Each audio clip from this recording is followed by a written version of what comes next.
My parents died in a car crash when I was 14. Don't feel bad for me or anything. I've made my peace with that years ago. Life with them was never great, but I do miss them. It's just that if they taught me one thing, it's not to sit around wallowing in self-pity. I just wish they hadn't sent me to live with my Aunt Louise. Anyone have that one family member that's just a little strange? A little cut off from the rest of the family? Aunt Louise was ours. She was also our closest living relative. Dad's family lived on the other side of the continent. Mum's parents were both dead and she was an only child. Aunt Louise, her mother's sister actually, so my great aunt, lived just an hour from where we did. When my folks were alive, we rarely visited Aunt Louise, and to be perfectly honest, I half expected her to refuse to take me in. I was fully prepared to become a ward of the state or move across the country as soon as I heard that children and family services had contacted her about taking me in. But she accepted. I'm not sure how willingly or graciously, because I wasn't privy to the phone conversation where she agreed to take me. I was surprised though, at how nice she was to me the first 3 days I was there. I want to make something clear. While Aunt Louise was cranky, odd, eccentric, uncouth, and several other less than flattering adjectives, she wasn't a complete bitch. She had a rather abrupt, even abrasive way of speaking, but she wasn't cruel. I had never taken the time to really get to know her during my initial 14 years, but I could tell that she mostly kept to herself and didn't particularly like people, so naturally I assumed that she was a reclusive, curmudgeonly bitch. Really, what surprised me most when I first moved in, it was how normal everything seemed, at least at first. Aunt Louise cooked, cleaned, watched TV, talked to neighbours on the phone, etc., just like anyone else would, and she told me right away that she had little in the way of expectations from me, or at least none that my parents wouldn't have. Don't stay out too late, let her know if you're going to be late coming home, finish your homework before you watch TV, clean up after yourself, etc. There was one rule, however, that was strange, and it stood out from the other rules in how strange it was. At first, I tried not to worry about it. Old people sometimes have peculiarities. I initially thought that was all this was. I was wrong. She insisted that any time I entered or left the room, I was to shut the door behind me right away. It didn't matter if I was only going to be in that room for a few seconds. If I entered a room, I was expected to immediately shut the door, and the same was true if I left it. I often forgot this rule in my first week or so there. She never failed to remind me of it. "Shut that damn door," she would yell, any time I forgot. It never seemed to matter where she was in the house.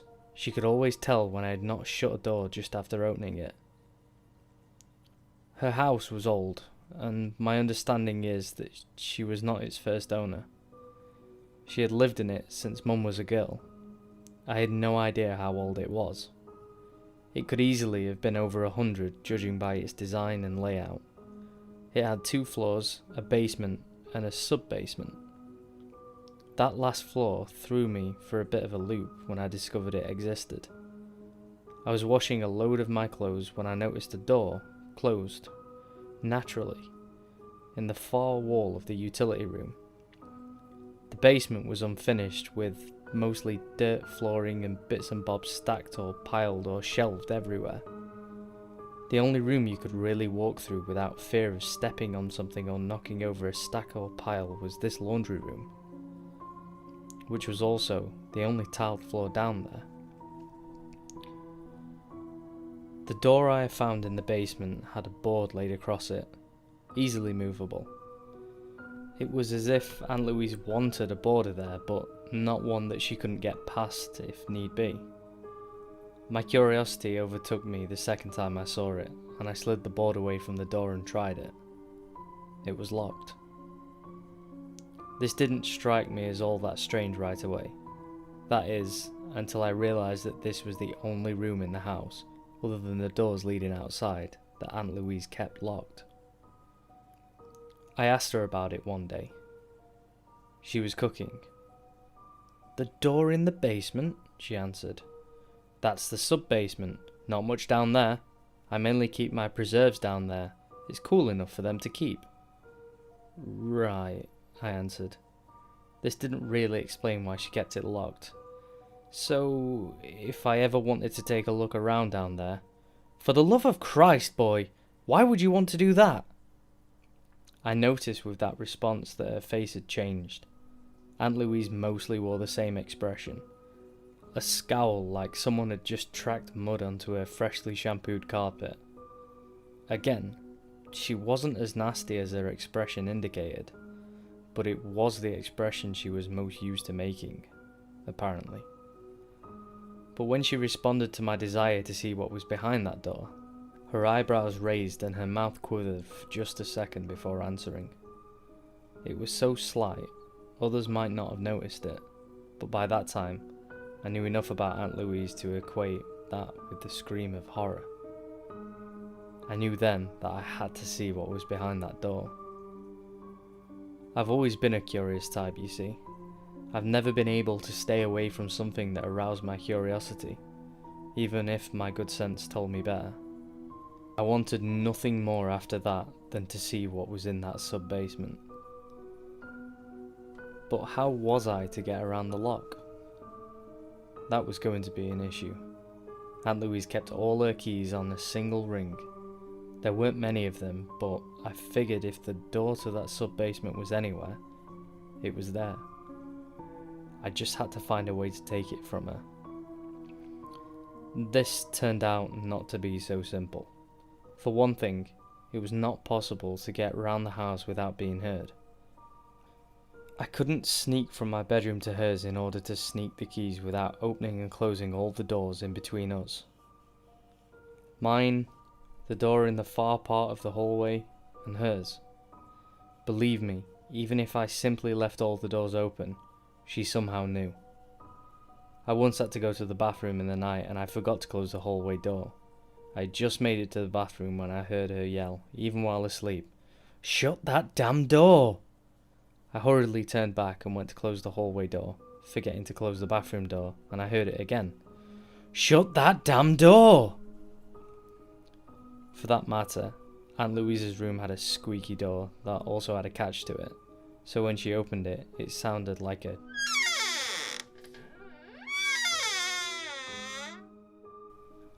There was no opening of her door without her noticing. So I forgot about the sub-basement door for a while. I placed my curiosity on the back burner and just tried to get along with a taciturn old woman for a while. Life got a bit easier. As long as I remembered to keep all the doors shut at all times, the two of us got along famously. She didn't get in my face about things, and I didn't get in hers. It was a pretty silent house, but one that I got used to living in. I didn't even think of it strange anymore, that every part of the house that one accessed through a door always had its door shut. It would have struck me as more odd if any doorway was ever left open. Which brings me to the day Aunt Louise fell asleep while watching The Price is Right. It was a summer day, and pretty hot. Louise was slightly less worried about windows being open than doors, but she still tended to only open one at a time. And today, she had just one open.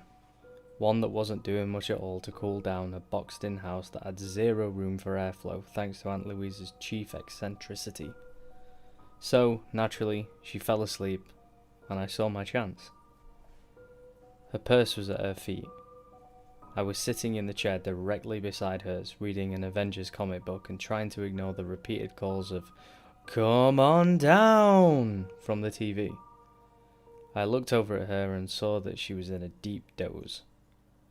Her hearing wasn't the greatest even when she was awake, though she was far from deaf, but I figured in her snooze there would be little chance she would hear the tiny noise of me rifling through her purse. I found her keys almost immediately and headed for the stairwell. If she woke up when I opened the door, I would just claim I was doing a load of laundry. But she was unlikely to wake up unless I forgot to close the door, which, by now, I never did. I headed down the stairs, for some reason tiptoeing even though I wasn't yet at the place I had been shut out from. I felt absurdly guilty, despite the fact that Aunt Louise had never expressly forbidden me from doing what I was now doing. The door to the basement was closed, of course, but unlocked as always. I ducked through it and closed it, waiting a few minutes, listening for a shifting of Aunt Louise's frame in her chair, indicating that she was getting up, or perhaps her voice calling to ask why I was in the basement. Quietly, I crept for the laundry room, opened the door and closed it just as quick, slipping inside. I felt for the chain pull for the light and pulled it. Low, eerie light flickered through the room. I had never thought of the lighting in here as eerie before, but I did now. There was something about this entire endeavour that felt wrong. But my curiosity overrode my sense of caution. I crept toward the door and slid the board away from it. Aunt Louise had apparently put it back in place after the last time I had done this. The question of why she had done so played in my brain for a moment, but I ignored it and brought out the keyring. I found the right key on the third try and heard a loud chuck of the lock sliding away. I froze, heart beating in my chest, waiting to hear a cry from upstairs. Nothing. The door opened silently as a ghost. There wasn't any light to illuminate the staircase beyond. I didn't even see a chain pull for a light on the stairs. My brain was screaming at the rest of my body to turn around and forget this little adventure, but I paid it no heed and crept down the stairs, feeling along the wall for guidance. It turned out there was a tiny amount of light coming through the vents in the ceiling. It wasn't much, but I could see that there was a pull string light, just a few feet from the foot of the stairs. Stupid place to put it.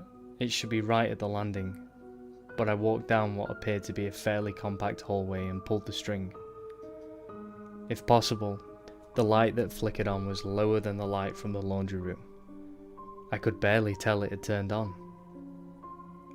I looked around and saw that, indeed, Aunt Louise did have rows of preserves down here. I was somewhat disappointed at the mundane answer to the mystery. For a moment, it seemed that the secret sub-basement was exactly what it was supposed to be. Except, I could feel a puff of a warmish breeze that shouldn't be possible down in the hard-packed earthen walls and cooler subterranean air. The sense of wrongness was still there and still strong, and I realised that the long row of shelves holding jars ended in a doorway at the end, a doorway that didn't have a door. I crept forward, arms in front of me, stepping carefully. The room beyond the door was dark and smelled musty. I couldn't feel a source of the slightly warm air that was brushing against my skin, but I was noticing that the closer I got to that room, the warmer the air became. By the time I was at the mouth of the tunnel, somehow I had started thinking of this place as a tunnel by this time. The air wasn't just warm, it was humid, fetid. The smell went from musty to mouldy to something even worse. I was assailed by that sense of wrongness stronger than ever. I had to get out of here. Why was I even walking closer? There wasn't much light, but I could see the outline of another door on the other side of the room. It was ajar. Seeing a door ajar in Aunt Louise's house was like seeing a shattered window in anyone else's. It was wrong. It was not meant to be. But then, I wasn't precisely in Aunt Louise's house anymore, was I? This tunnel was not built for this house. I knew that in my soul. It was here before, long before. This was a place that had only become attached to Aunt Louise's house by short-sighted builders, unaware of what they had unearthed. what they should have left buried. It took me a moment to realise that the room beyond, the very room I was stepping into, was moving. The light was too dim to really see what was happening, but there was motion beyond it. Unceasing, slow, lazy motion. All along the walls, the floor. I could hear a slight squelching noise from its every corner. Things were crawling, expanding their pulpous flesh, and looking at me, daring me to cross that floor and shut the door on the far side, forever closing out what might be coming through it. I heard sucking sounds. Some formless, gelatinous presence stretched and flexed in the darkness. In that moment, a sense of understanding came to me. I was not the first person to stand at this door that could not be closed. Not the first person to see that other door, the one that was not meant to be, standing open on the other side, and knowing that it always would, until someone worked up the courage to cross the threshold and close it. Aunt Louise had not had the courage, so she fled, and kept every door in her house closed at all times, hoping against hope that keeping her doors closed at all times would alert her when whatever was beyond that damn door finally came for her. I didn't have the courage either. I turned and fled and never looked back. When I was 16, I moved out of Aunt Louise's and into a halfway house. Once I was 18, I got a job upstate and moved there. I never went back to Aunt Louise's and never called her. Tried hard to not even think about her. But I haven't been successful. I still think back to the day I stood at that doorway, about the squelching, wriggling things that waited in the dark, and I wonder if Aunt Louise ever found the strength to cross the room and shut that damn door. Hey guys, and thank you once again for listening to the latest in my CreepyPasta series.